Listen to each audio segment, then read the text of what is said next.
One question I have often found myself pondering is, can Sacramento support a Major League Baseball team? Well, I think myself and many other Sacramentans have this small market mentality. The answer to the question is simple. Let's not overcomplicate it. Let's not make it messier than it needs to be. Let's not draw it out for 25 minutes talking about it.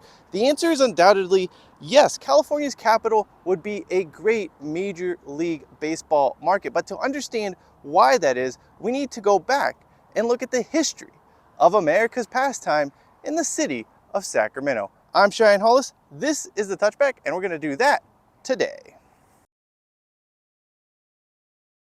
The story of baseball in Sacramento starts in what is today a Target parking lot. Look, I know it's not a great start, but stay with me. You see, I am standing where roughly the on-deck circle at Edmonds Field would have been. Behind me would have been the huge grandstands where fans in the 30s and 40s and 50s would have gathered to watch Pacific Coast League baseball, where the home team at the time was the Sacramento Solons. Firstly, before they were the Solons, a Sacramento franchise was actually a charter member of the Pacific Coast League when it began play in 1903.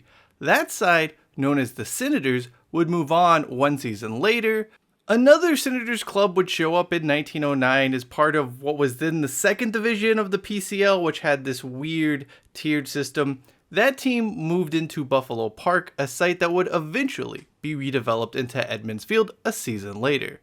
The Sacramento PCL team would come and go during the 1910s without much fanfare. It was the 1918 version of the franchise that finally stuck, although they would still be called the Senators for a few years. Eventually, Branch Rickey bought the team and changed its name to the Solons ahead of the 1936 campaign, when really baseball in Sacramento begins to take off.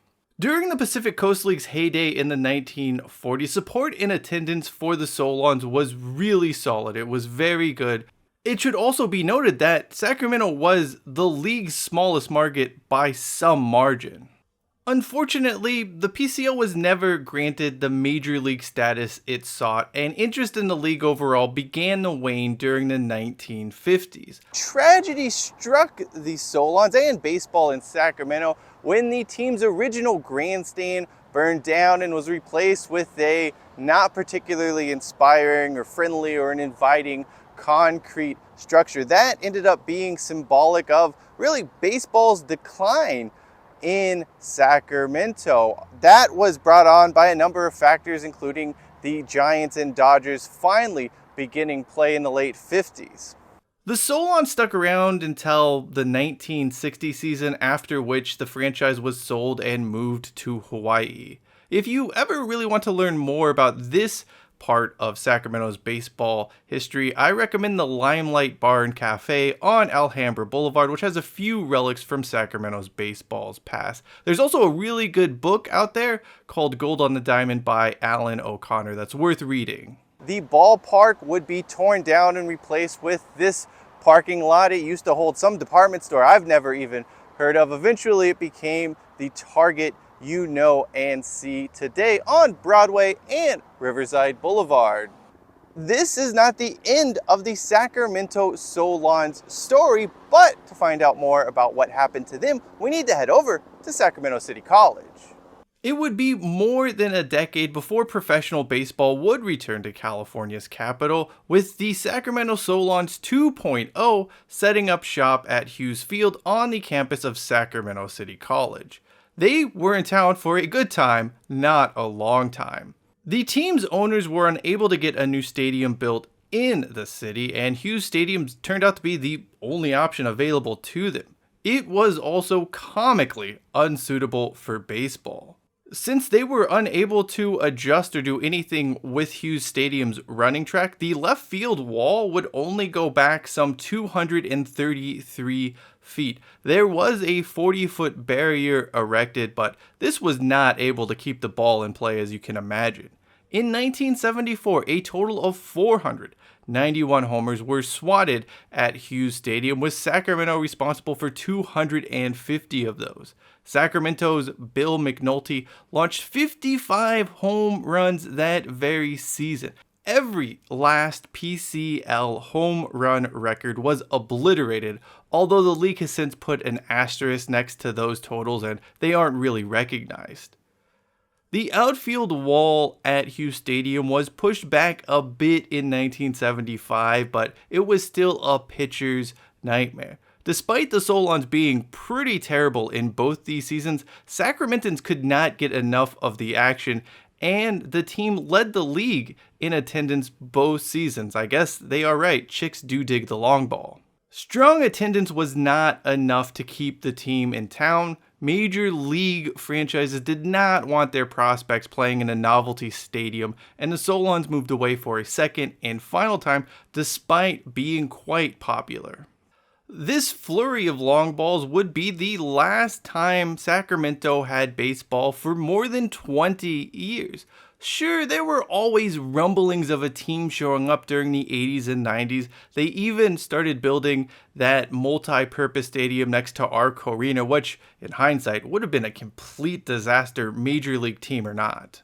America's pastime finally returned to the city in 1999 with the independent Sacramento Steelheads of the Western Baseball League. They played right next door to Hughes Stadium on the campus of Sac City College, but it's safe to say Union Stadium lacked the charm and home runs of its neighbors.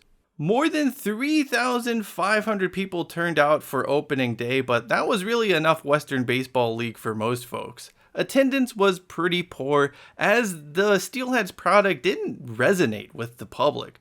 Matters were not helped by the team being fairly awful, which is like the last thing you want your independent baseball team being. The owner's eccentric nature also didn't do much for the ball club.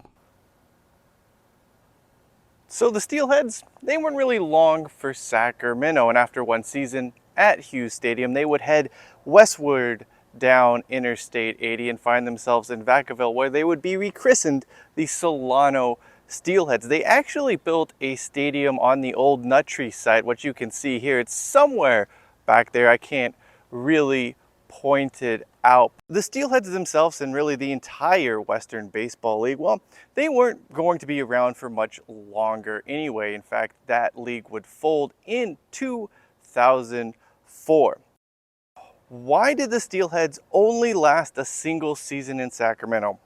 Quite frankly, something bigger, something better was coming down the pipeline. But before we get to that, I just want to take a second and marvel at the Nut Tree site here in Vacaville, because if you squint and you look real closely, you just may see where a young Cheyenne Hollis finished third in a pie eating contest. Of course, Nut Tree has so much more going on back in the 80s, the late 80s, the early 90s, and even the mid 90s. But yeah, just a lot of memories here, much like baseball in Sacramento. Okay, enough of that. The memories, the nostalgia, it's nice, but these days, there's just a bunch of cow turds around here. So anyway, let's continue our journey of Sacramento baseball.